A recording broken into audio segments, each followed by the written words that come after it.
শেখ হাসিনাকে ফিরিয়ে আনা সম্ভব কিনা আইনের ভাষা যদি বলেন? মানে কাগজপত্রের আইনে তো কোনো সমস্যা দেখতেছি না। আইন আছে, ফ্রেমওয়ার্ক আছে, দুইটাই আছে। আপনি হোম মিনিস্ট্রি, ইন্টারপোল এই রুটে যেমন যেতে পারবেন, ইন্টারপোলের রুটে। আমাদের সাথে ভারতের এক্সট্রাডিশন ট্রিটি আছে 2013 সালের, সেটা দিয়ে আপনি আনতে পারবেন। কিন্তু প্রশ্ন হচ্ছে যে ভারত এমন একটা রাষ্ট্র যার গতকালকের স্টেটমেন্ট দেখলে আপনি বুঝবেন যে সে কিরকম একটা দায়সারা ভুলভাল ইংরেজিতে লেখা একটা স্টেটমেন্ট দিচ্ছে, যে কোনো মেক সেন্স করতেছে না। যে বাংলাদেশের সাথে সে সম্পর্ক তৈরি করতে চায়, বাংলাদেশিদের সাথে সম্পর্ক তৈরি করতে চায়, কিন্তু আমাদের একটা বিচারিক আদালত যেটা সারা দুনিয়ার আন্তর্জাতিক মহল সবাই প্রশংসা করেছে, সেই আদালতের একটা রায়ের প্রতি ন্যূনতম শ্রদ্ধা নাই, সম্মান নাই, এবং তার বিরুদ্ধে রায় হয়ে গেছে, কনভিকশন হয়ে গেছে, এবং তার যদি একটা আপিল করতে হয় এটার কাছে তাকে কিন্তু এসে ফিজিক্যালি আপিল করতে হবে, তা না হলে এই সাজাটাই চূড়ান্ত বলে বিবেচিত হবে।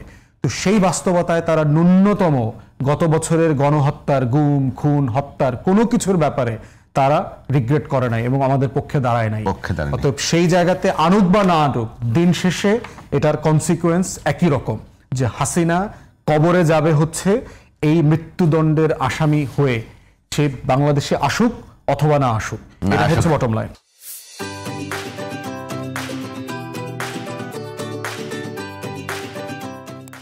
হাসিনা কবরে যাবে হচ্ছে এই মৃত্যুদণ্ডের আসামি হয়ে, সে বাংলাদেশে আসুক অথবা না আসুক, এটা হচ্ছে বটম লাইন বা ঘটনা। রনি ভাই যদি কিছু বলেন আপনার মতো করে, 1 নম্বর আর 2 নম্বর ওই কথাটা বলবো যে সামনের নির্বাচনের নতুন মেরুকরণ কি দেখতে পাচ্ছেন আপনি? দেখেন, মেরুকরণ হইলো, ধরেন আমরা এই জন্য বারবার বলতেছিলাম যে আমাদের কাঠামোটা কিন্তু ফ্যাসিস্টিক কাঠামোই রয়ে গেছে, আর ফ্যাসিজম উইদাউট শেখ হাসিনা।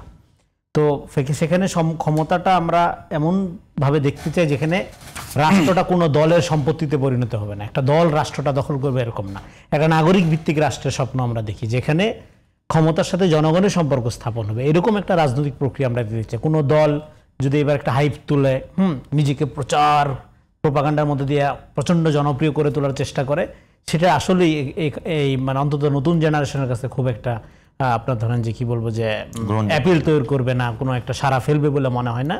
আর একটা হলো যে গণঅভ্যুত্থান ইটসেলফ একটা বড় পলিটিক্যাল এডুকেশন, মানে আপনার 10,000 বই পড়া যা হয়, এটা গণঅভ্যুত্থান তার চেয়ে অনেক বেশি পলিটিক্যালি আপনাকে ম্যাচিউর করে, এডুকেটেড করে।